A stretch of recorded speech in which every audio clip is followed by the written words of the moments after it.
Cafeteria में सन्नाटा था। डेविल के उठकर जाते ही दृष्टि के चेहरे पर एक पल के लिए राहत की मुस्कान आई।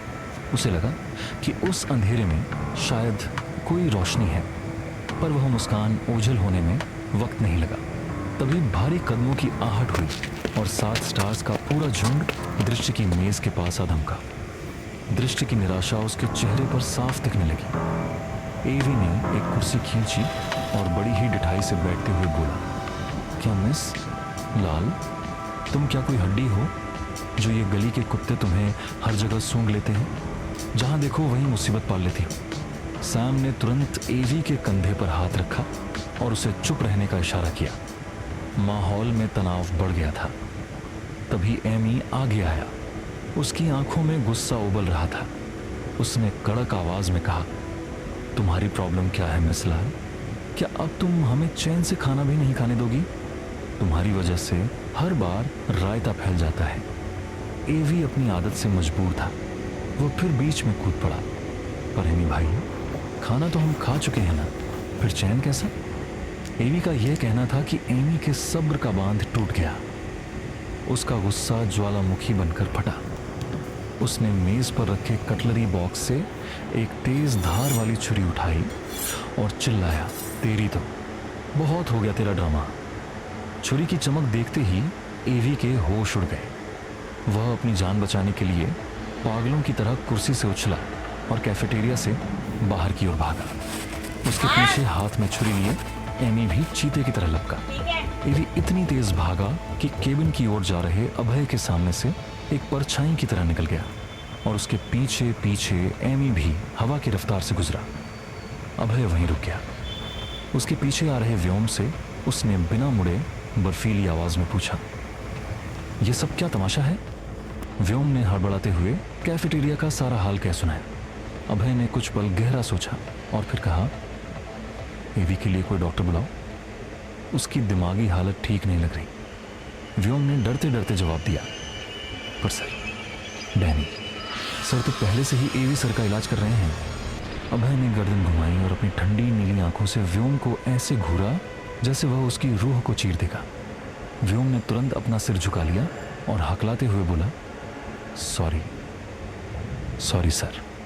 अभय ने व्योम के पास आकर धीमी लेकिन जानलेवा आवाज में कहा, बेहतर होगा कि तुम एवी से दूर रहो, वरना वो कहावत तो सुनी होगी ना, गेहूं के साथ खून भी पिस जाता है। मेरे सब्र का इम्तिहान मत लो। इतना कहकर अभय अपने केबिन की ओर बढ़ गया।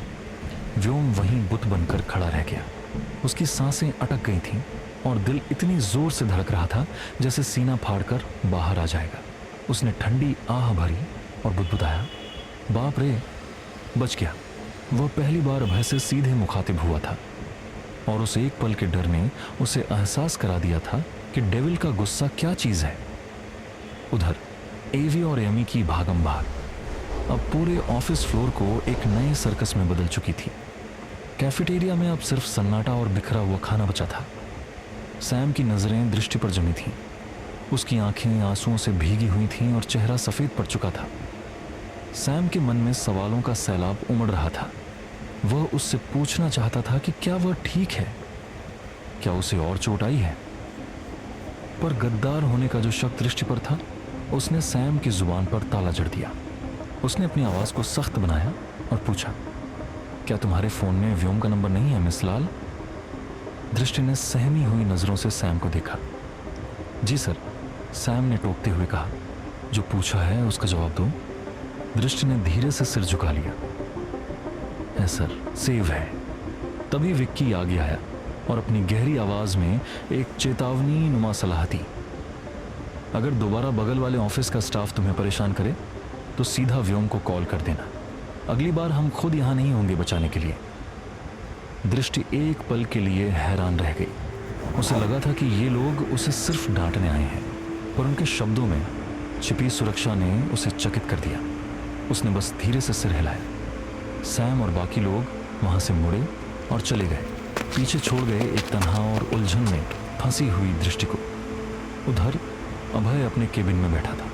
उसकी कुर्सी खिड़की की तरफ घूमी हुई थी। धीरे धीरे सब केबिन में जमा होने लगे, सिवाय एमी और एवी के। कुछ मिनटों बाद दोनों हांफते हुए अंदर दाखिल हुए। अभय ने धीरे से अपनी कुर्सी घुमाई। उसकी आंखें आज किसी जलते हुए कोयले की तरह लाल थीं। उसने बहुत ही धीमी और बर्फीली आवाज में पूछा, क्या तमाशा लगा रखा है? ये ऑफिस है या कोई खेल का मैदान? एवी और एमी ने तुरंत अपनी गर्दन झुका ली। अभय की नजरों का वार सीधा कलेजे पर होता था। तभी अभय की नजर एवी की उंगली पर गई। उससे खून की एक पतली धार बह रही थी। अभय अपनी जगह से उठा और धीरे धीरे उनके पास आया। ये क्या है? अभय ने एवी का हाथ पकड़ते हुए पूछा। एमी ने घबराते हुए कहा, वो गलती से लग गया अभय। मैं बस उसे डरा रहा था, पर वो भागते हुए टेबल से टकरा गया। अभय ने कुछ नहीं कहा, बस डैनी की तरफ एक इशारा किया। डैनी समझ गया। वह तुरंत अपना मेडिकल बॉक्स लाया, एवी का खून साफ किया और उस पर पट्टी लगा दी। पूरे समय अभय वहीं खड़ा रहा, खामोश, जैसे वह कुछ बहुत गहरा सोच रहा हो। फिर उसने मेज से 2 फाइलें उठाईं और बिना एक शब्द बोले अपने रेस्ट रूम की तरफ निकल गया। अभय के जाते ही जैसे केबिन में ऑक्सीजन वापस आ गई। सबने एक साथ राहत की सांस ली। सिड ने ईवी की पट्टी को गौर से देखा और एक फीकी मुस्कान के साथ बोला, ईवी बेटा, मेरी मान और कल ही अपना लाइफ इंश्योरेंस करा ले। मुझे नहीं लगता कि तेरे पास अब ज्यादा दिन बचे हैं। जिस दिन अभय का सब्र टूटा, उस दिन डैनी की ये पट्टी काम नहीं आएगी। सीधा कफन मंगाना पड़ेगा। यह सुनते ही पूरे केबिन में ठहाका गूंज उठा। विक्की ने पीछे से एक चपत लगाई और बोला, अबे इंश्योरेंस में नॉमिनी मुझे बनाना। कम से कम तेरी मौत के बाद मैं तो चैन की रोटी खाऊंगा। एवी ने अपना लटका हुआ मुंह बनाया और बोला, तुम सब मेरे मरने का इंतजार करो और विक्की भाई, तुम्हें नॉमिनी नहीं, अपना पुराना जूता देकर जाऊंगा, वहीं चाटते रहना। हंसी मजाक के बीच सन्नाटा तो कम हुआ, पर सस्पेंस अभी भी बरकरार था। अभय जो 2 फाइलें लेकर अंदर गया था, उनमें से एक दृष्टि के मुंबई वाले अतीत की थी और दूसरी अगले टेंडर की। क्या अभय रेस्ट रूम में बैठकर दृष्टि का वो राज खोल देगा जो उसे गद्दार साबित कर सकता है? क्या एवी की ये छोटी सी चोट किसी बड़ी मुसीबत का संकेत है? अपनी राय हमें कमेंट में ज़रूर बताएं और इस सुपरहिट कहानी के अगले धमाकेदार एपिसोड का इंतज़ार करें। कैफे